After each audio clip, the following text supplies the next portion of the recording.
நடிகைகள் என்றால் பிராணிகளுக்கு ஆதரவாகவும், நடிகர்கள் என்றால் பிராணிகளை பிரியாணியாக்கி ஃபுல் மீல்ஸ் அடிப்பவர்களாகவும் சித்தரித்து வருகிறது ஊர்.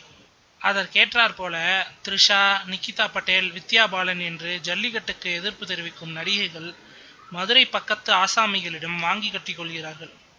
எப்பவும் நடிகைகள் பக்கமே நின்று வலியும் ஆர்யா இதை நிரூபிப்பது போல, ஜல்லிக்கட்டா அப்படின்னா என்று ட்விட்டரில் நக்கல் அடிக்க அவரை நைய புடைத்து கொண்டிருக்கிறார்கள் ஜல்லிக்கட்டு ஆதரவாளர்கள். இந்த நிலையில தான் ஜல்லிக்கட்டுக்கு ஆதரவாக குரல் கொடுத்திருக்கிறார் நம்ம சிம்பு.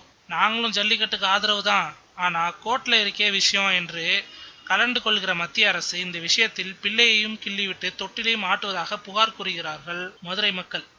இந்த நிலையில தான் மிக மிக போல்டாக தன் கருத்தை தெரிவித்திருக்கிறார் சிம்பு.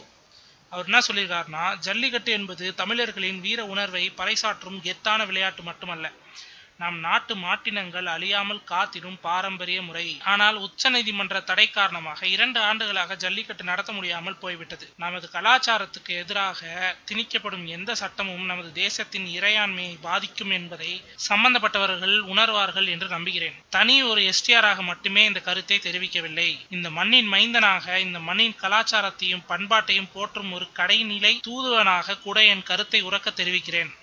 அட, சிம்புவை விட்டா களத்துல இறங்கி காலை அடக்குவார் போல இருக்கேப்பா.